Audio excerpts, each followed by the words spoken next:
ये तूने दे दे बोले हमने रख में थोड़ा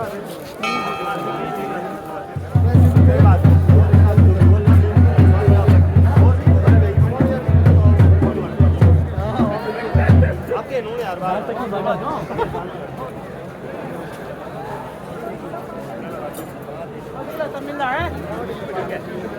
नमस्कार, मैं बीएसएफ का रिटायर इंस्पेक्टर पूरनचंद जोशी आपको श्री केदारनाथ धाम से नमस्कार, प्रणाम और जय हिंद करता हूँ। मित्रों, आज इस पवित्र केदारनाथ धाम में मुझे अपने जीवन में पहली बार आने का मौका मिला, जबकि मैं उत्तराखंड का ही हूँ और मेरे घर से मात्र 200 किलोमीटर की दूरी पर है। लेकिन कहते हैं कि भगवान आज्ञा देते हैं आने की, उनकी परमिशन होती है, तो उन्हीं के आशीर्वाद से आज मौका मिला। कल से नवरात्रियाँ शुरू थी तो आज भीड़ बहुत ज़्यादा है। आज दूसरा नवरात्र है और मैं यहाँ के इतिहास के बारे में आपको जानकारी देना चाहता हूँ। मित्रों, महाभारत काल में यानी कि द्वापर युग में श्री केदार क्षेत्र में भगवान शंकर ने पांडवों को बैल यानी कि नंदी के रूप में दर्शन दिए थे। कहते हैं वर्तमान जिस मंदिर को आप अभी ये सामने देख रहे हैं हिमालय की गोद में, इसका निर्माण आदि गुरु शंकराचार्य ने 8वीं से 9वीं सदी तक में किया था।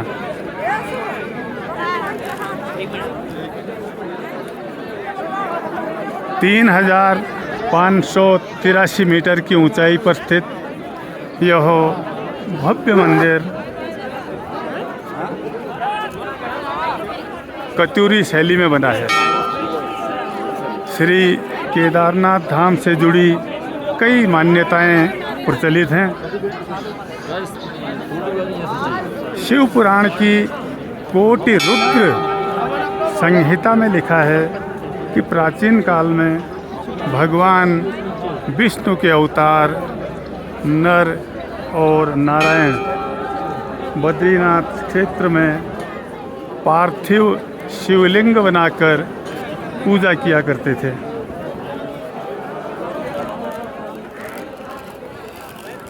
भगवान शिव की तपस्या, आराधना और पूजा किया करते थे। नर नारायण की भक्ति से प्रसन्न होकर भगवान शिव प्रकट हुए और नर नारायण को दर्शन दे करके वरदान मांगने के लिए कहा। तो मित्रों, आप देखिए कितनी भीड़ है। ये सारी लाइन लगभग 1 किलोमीटर की लाइन यहाँ पे लगी हुई है, जो कि यहाँ से लेके 500 मीटर दूर तक हेलीपैड तक ये लाइन लगी हुई है। तो मित्रों, जैसा कि मैं कह रहा था, नर नारायण की तपस्या से प्रभावित होकर के, प्रसन्न होकर के भगवान शंकर ने उनको दर्शन दिए और वरदान मांगने को कहा। तब नर नारायण ने भगवान शंकर से वरदान मांगा कि शिव यानी कि भगवान शिव आप यहीं पर निवास करें, ताकि सभी भक्त लोग और आने वाले समय में भी सभी भक्त आपको आसानी से आपके दर्शन कर सकें, आपकी पूजा कर सकें। और ऐसा सुन कर के भगवान शंकर बोले कि अब से मैं यहीं पर निवास करूंगा तथा यह क्षेत्र केदार क्षेत्र के नाम से विख्यात होगा। मान्यता है कि केदारेश्वर धाम में स्वयंभू शिवलिंग हैं। अभी मैं आपको दिखा नहीं सकता क्योंकि अंदर फोटोग्राफी और वीडियोग्राफी पूर्ण रूप से वर्जित है। तो स्वयंभू शिवलिंग का मतलब है कि अपने आप प्रकट हुआ शिवलिंग। जो शिवलिंग स्वयं प्रकट होता है उसे स्वयंभू कहते हैं। साधु बाबा लोग हैं।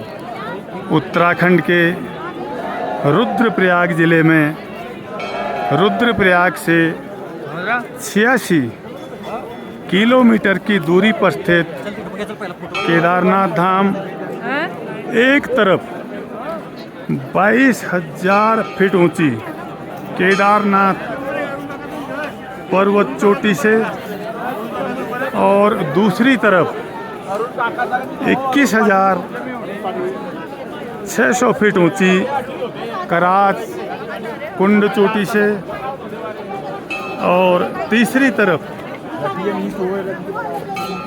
22,700 फीट ऊंची भरत कुंड चोटी के मध्य में स्थापित है।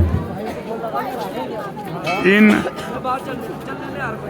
तीनों पर्वत श्रेणियों से निकलकर बहने वाली 5 नदियां हैं। मंदाकिनी, मधुगंगा, दूधगंगा, सरस्वती और स्वर्गद्वारी। यह क्षेत्र मंदाकिनी नदी का एकमात्र जल ग्रहण क्षेत्र है। यह किसी महान कलाकृति से भी बढ़कर है। कितना कष्टकारी रहा होगा मित्रों इस मंदिर के निर्माण को करना। ये बाबा जी हमारे यहाँ पर आशीर्वाद दे रहे हैं। ओम नमो नारायण। अभी आता हूँ आपके बाद में, या वीडियो बना रहा हूँ। और बहुत ही उस ज़माने में जब साधन नहीं थे, संसाधन नहीं थे, रास्ते नहीं थे, बड़ी बड़ी मशीनें नहीं थी, तो ऐसे समय में इस भव्य मंदिर का निर्माण आज से लगभग 2-2.5 हज़ार पूर्व कोई आसान काम नहीं था। ये वही लोग बना सकते थे जिनमें भगवान की शक्ति थी। पांडव भी अपने आप में भगवान का ही एक रूप थे। और इस कष्टकारी समय में भी जब यह मंदिर, यह क्षेत्र पूरा भारी बर्फबारी से 6 महीने तक बर्फ से ढका रहता है और नदियों का पानी बहुत बाकी के जो 6 महीने हैं बरसात और गर्मी के, उनमें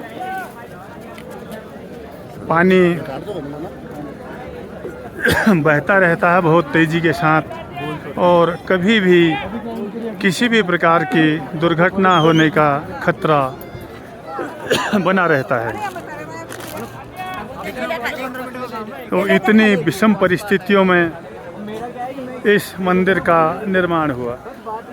14वीं सदी से 17वीं सदी तक यह मंदिर 400 वर्ष तक पूरा बर्फ से ढका रहा, लेकिन मंदिर को कोई नुकसान नहीं हुआ।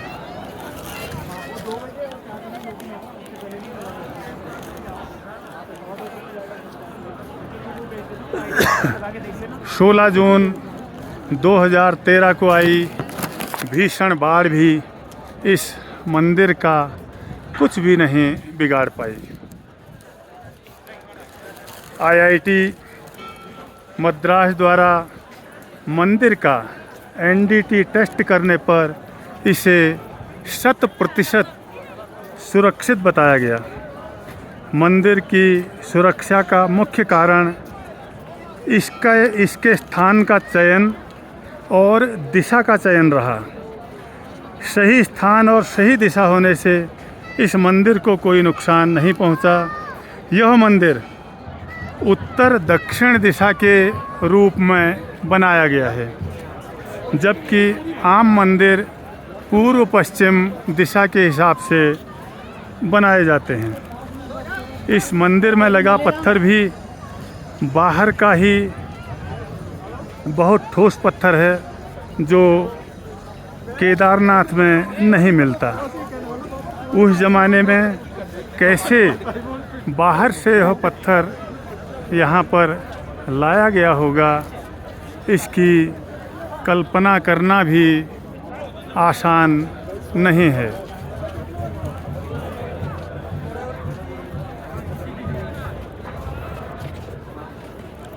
और मित्रों, यह भीमशिला जो कि 16 जून 2013 को जब रात्रि में यहाँ पर भीषण बाढ़ आई थी, उस समय यह शिला भी यहाँ पर बह करके आई थी। और ये शिला उतनी ही चौड़ी है जितना कि मंदिर का हिस्सा। और पीछे से जो भयंकर बाढ़, इस पीछे जो आपको ये नाला दिखाई दे रहा है, यहाँ से जब आई थी तो इस पत्थर ने, जिसको कि भीमशिला का नाम दिया गया है, इसने मंदिर की सुरक्षा में 100% भूमिका निभाई। और इस तेज बहाव के पानी को उसने 2 भागों में बांट करके मंदिर की पूरी सुरक्षा की। आज केदारनाथ आने वाले सभी भक्तजन इस भीमशिला की पूजा करते हैं, अर्चना करते हैं और प्रार्थना करके आशीर्वाद लेते हैं और धन्यवाद भी अदा करते हैं कि आपने इस मंदिर को बचाने में अहम भूमिका निभाई। मित्रों, शिव जी के 12 ज्योतिर्लिंगों में से सबसे ऊंचे ज्योतिर्लिंग होने का सम्मान भी इस केदारनाथ को ही प्राप्त है।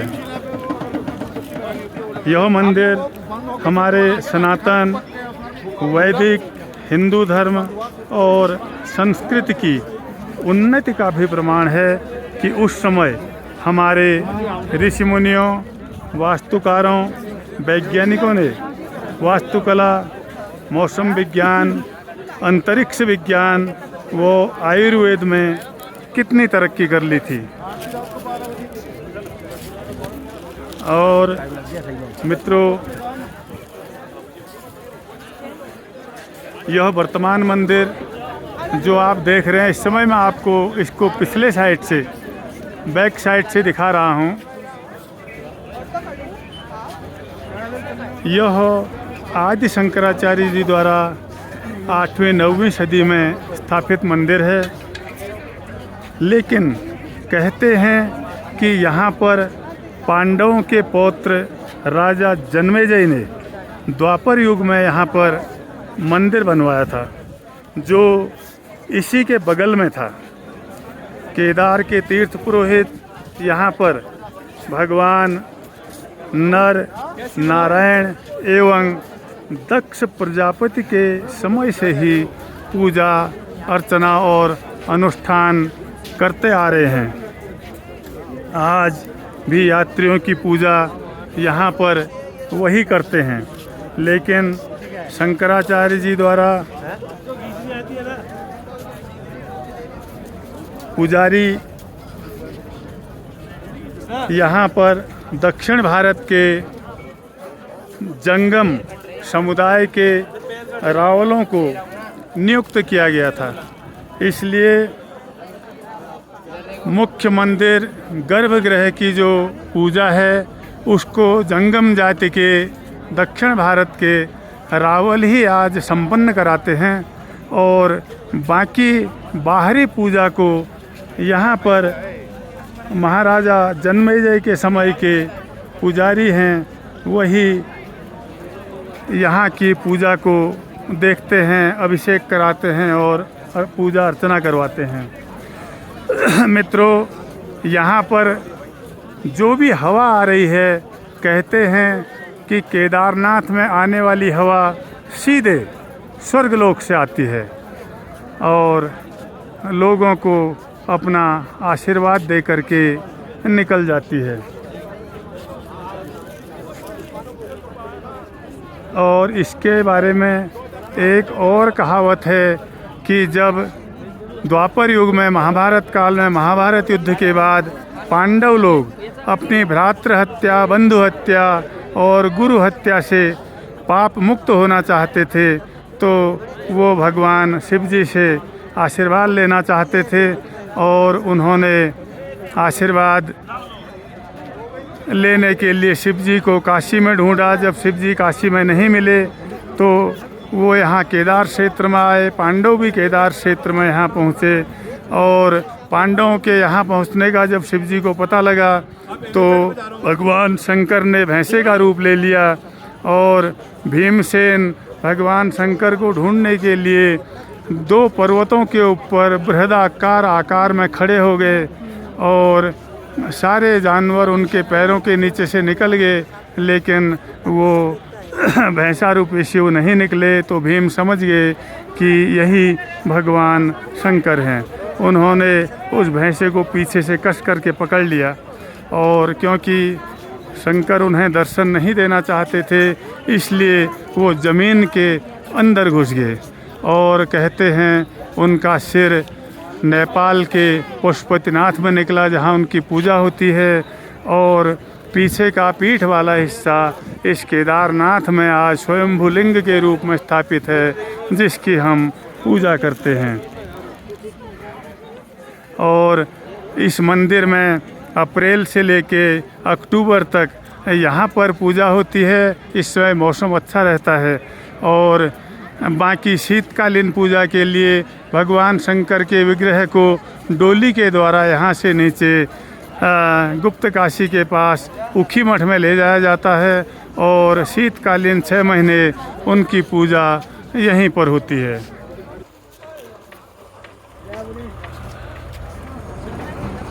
मित्रों, अभी मैं शंकराचार्य जी की समाधि पर पहुंच चुका हूं और भगवान शंकराचार्य ने अपना अंतिम समय इसी केदार में बिताया था और यहीं पर उन्होंने समाधि ली थी।